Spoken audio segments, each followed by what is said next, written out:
नमस्कार, मैं आश्रुति बोहरा और आप देख रहे हैं नेक्स्ट 9 न्यूज। आपका बहुत बहुत स्वागत हमारे इस खास प्रोग्राम देश की सच्चाई में।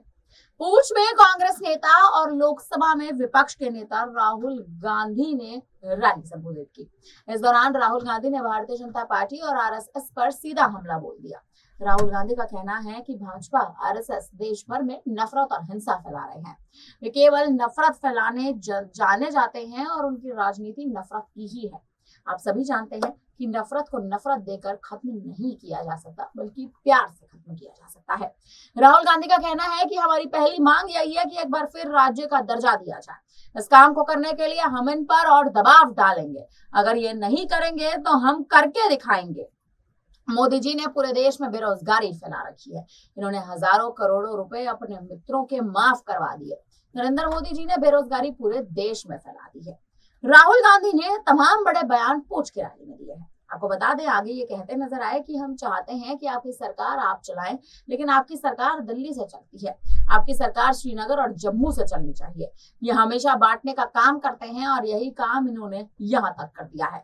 हमारे जो पहाड़ी भाई हैं और गुर्जर भाई हैं, उनको आपस में लड़ाने का काम किया है। हमारे लिए सब लोग एक जैसे हैं और किसी को भी पीछे नहीं छोड़ेंगे। हम सबको मोहब्बत के साथ लेकर चलेंगे। आप हमारे उम्मीदवारों को जिताने का काम कीजिए। आप सबका धन्यवाद करता हूँ। इतनी सुंदर जगह आपने बुलाया। आज मैं सिर्फ 2 से 3 घंटों के लिए ही यहाँ पर आया हूँ। आप मुझसे जो भी चाहते हैं और जिन मुद्दों को सरकार के सामने उठाना चाहते हैं, आप मुझसे आशीर्वाद दीजिए, आप मुझे आशीर्वाद दीजिए। मैं आपकी बातों को संसद में उठाऊंगा। अगली बार मैं यहाँ पर 2 से 3 दिन के लिए जाऊंगा। आप सबका दिल से धन्यवाद करता हूँ। जय हिंद। ये कहना है राहुल गांधी का। इतना ही नहीं, भारतीय जनता पार्टी पर तमाम बार निशाना साधा। कहा कि सिखों से पूछा जाए कि क्या उन्होंने जो कहा उसमें कुछ गलत कहा, और क्या भारत ऐसा देश नहीं होना चाहिए जहां हर भारतीय बिना किसी डर के अपने धर्म का पालन कर सके। पूर्व कांग्रेस प्रमुख ने यह तक कह दिया कि भारतीय जनता पार्टी उन्हें चुप कराने के लिए बेताब है, कि उनकी सच्चाई बर्दाश्त नहीं कर सकते। राहुल ने आगे अपने बयान में कहा कि भारतीय जनता पार्टी अमेरिका में मेरे बयानों के बारे में झूठ फैला रही थी। मैं भारत और विदेश में हर सिख भाई बहन से पूछना चाहता हूं, क्या मैंने जो कहा उसमें गलत क्या था? क्या भारत ऐसा देश नहीं होना चाहिए जहां हर सिख और हर भारतीय बिना किसी डर के अपने धर्म का पालन कर सके? हमेशा की तरह भारतीय जनता पार्टी झूठ का सहारा लेती आ रही है। वे मुझे चुप कराने के लिए बेताब मानी जाती है, क्योंकि वे सच्चाई बर्दाश्त नहीं कर सकते। लेकिन मैं हमेशा उन मूल्यों के लिए बोलता रहूंगा जो भारत को परिभाषित करते हैं, जो है विविधता से हमारी एकता, समानता और प्रेम से चलते हैं। राहुल गांधी ने अमेरिका में अपने बयान का एक छोटा सा क्लिप भी साझा किया, जिसमें वे एक सिख व्यक्ति का जिक्र करते हुए दिखाई दे रहे थे। क्या कुछ उन्होंने कहा हम आपको जरूर सुनाएंगे, लेकिन उससे पहले ही पूरी खबर कहां तक जाती है वो सुन लीजिए। उनकी टिप्पणी शनिवार को भारतीय जनता पार्टी द्वारा कई सिख समूहों के संयुक्त बयान का हवाला देते हुए उनसे अपना बयान वापस लेने के लिए कहने के बाद आई है, जिसमें आरोप लगाया जा रहा है कि इस बयान ने देश में भय का माहौल पैदा कर दिया है। अब क्या कुछ राहुल गांधी अपने बयान में कहते नजर आए हैं, अब उनका पहले ये पूरा बयान सुन लीजिए। भारतीय जनता पार्टी पर निशाना साधते नजर आए। 370 जम्मू कश्मीर से हटाने के बाद आखिर जम्मू कश्मीर की क्या स्थिति है, उस पर बोलते नजर आए। सुनिए बयान। और आप जानते हो कि बीजेपी के लोग, आरएसएस के लोग जम्मू कश्मीर में, बाकी स्टेट्स में 24 घंटा नफरत और हिंसा फैलाते हैं। जहां भी ये जाते हैं, भाई को भाई से लड़ाते हैं। जम्मू कश्मीर में, उत्तर प्रदेश में, बिहार में, मणिपुर में, पूरे देश में ये नफरत फैलाते हैं। इनका यही काम है और ये कुछ जानते ही नहीं है। ये सिर्फ नफरत फैलाना जानते हैं और इनकी राजनीति भी सिर्फ नफरत की राजनीति है। आप जानते हो, नफरत को नफरत से नहीं काटा जा सकता है। आपने देखा होगा कि अगर कोई नफरत करता है, उसको नफरत से नहीं, सिर्फ मोहब्बत से काटा जा सकता है। और इसीलिए ये जो विचारधारा की लड़ाई है, एक तरफ नफरत फैलाने वाले लोग हैं और दूसरी तरफ मोहब्बत की दुकान खोलने वाले लोग हैं।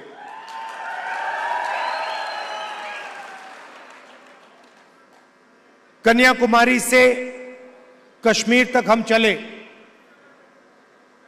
उसके बाद मणिपुर से महाराष्ट्र चले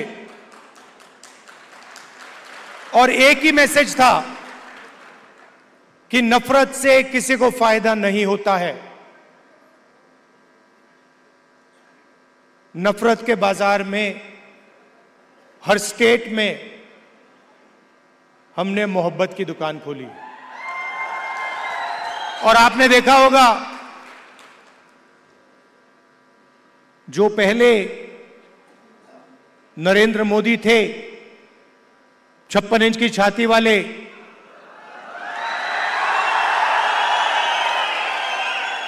आपको उनका चेहरा दूर से दिखाई देता है। मैं तो पार्लियामेंट में उनके बिल्कुल सामने खड़ा रहता हूं तो साफ दिखता है कि वो जो पहले नरेंद्र मोदी थे वो आज नरेंद्र मोदी नहीं बचा है। और आज जो भी विपक्ष करवाना चाहता है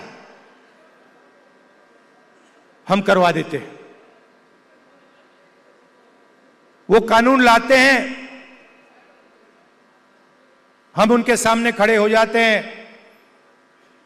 वो कानून पास नहीं करते हैं, नया कानून लाते हैं। तो जो कॉन्फिडेंस इनकी थी पहले वो अब खत्म हो गई है। नरेंद्र मोदी जी को की जो साइकोलॉजी है उसको हमने तोड़ दिया है।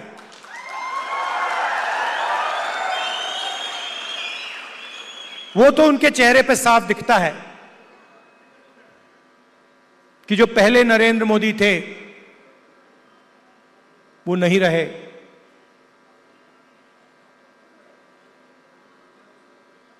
इलेक्शन के दौरान उन्होंने कहा, जब प्रेशर बढ़ा, जब उन पे दबाव लगा, तो फिर चुनाव के दौरान उन्होंने कहा कि भाई मैं तो बायोलॉजिकल है ही नहीं,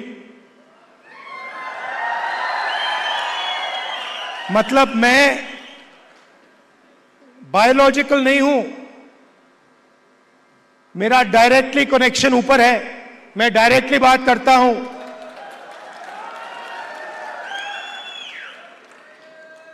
तो साइकोलॉजिकल प्रेशर इस स्टेटमेंट से दिखता है कि इंडिया गठबंधन ने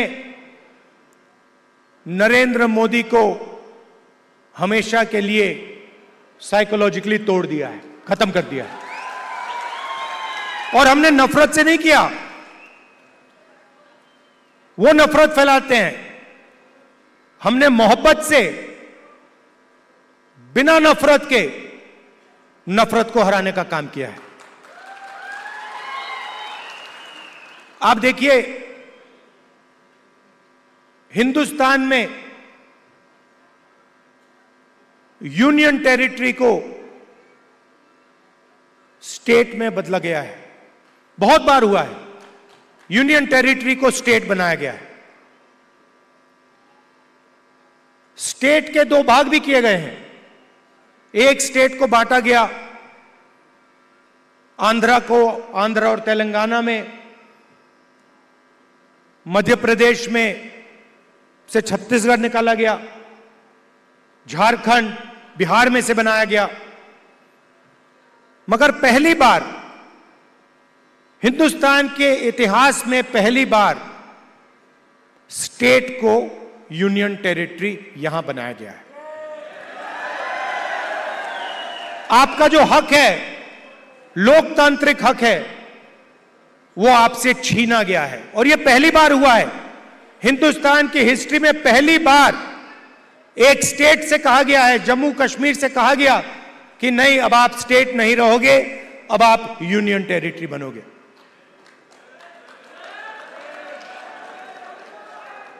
इसीलिए हमारी पहली मांग है कि एक बार फिर आपको स्टेट का हक दिया जाए और आपका स्टेट आपको वापस दिया जाए। और हम इन पे दबाव डालेंगे प्रेशर डालेंगे और इनसे ये काम करवाएंगे, और अगर ये काम नहीं करेंगे तो फिर ये काम हम करके आपको दिखाएंगे।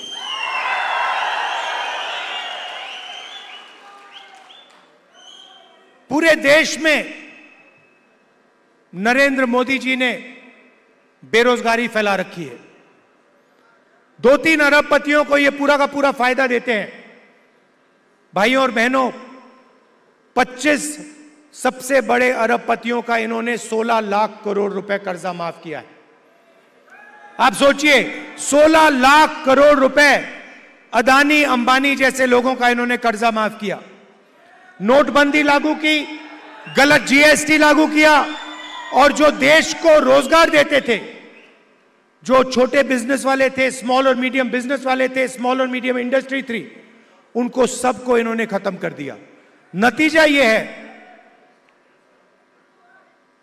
कि हिंदुस्तान में कहीं भी रोजगार नहीं मिल पा रहा है, और यही हालत यहां जम्मू कश्मीर में है। अगर जम्मू कश्मीर का युवा रोजगार चाहता है तो नरेंद्र मोदी जी की सरकार रोजगार नहीं दे पाती है, ये सच्चाई है। और जो आपका था पहले, जो आपकी सरकार डिसीजन लेती थी, आपके हित में जो डिसीजन लेती थी, आपके भविष्य को सोचकर जो डिसीजन लेती थी, आज बाहर के लोग निर्णय लेते हैं। आपकी सरकार को चलाने में आपकी आवाज ही नहीं।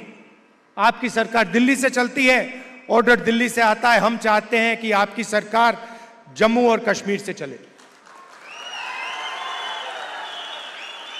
हम चाहते थे कि चुनाव से पहले यह हो जाए। हमारी सोच थी कि चुनाव होने से पहले आपको स्टेटहुड मिल जाना चाहिए था, मगर इन्होंने नहीं किया। चुनाव के बाद हम पूरा दबाव डालेंगे कि स्टेटहुड आपको मिल जाए। भाइयों और बहनों, ये बांटने का काम भी करते हैं। जहां भी जाते हैं,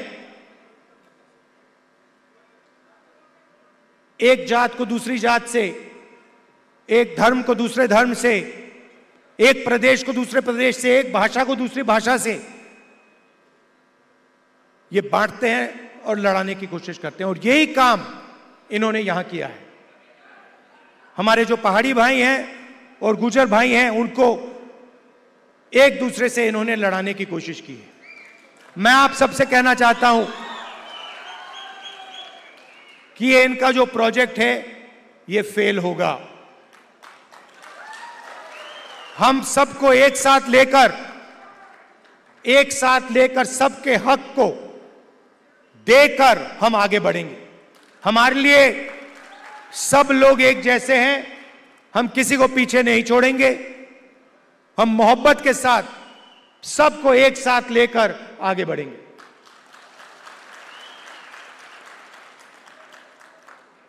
यहां पे कांग्रेस पार्टी के कैंडिडेट हैं, नेशनल कॉन्फ्रेंस के भी कैंडिडेट्स पास में लड़ रहे हैं।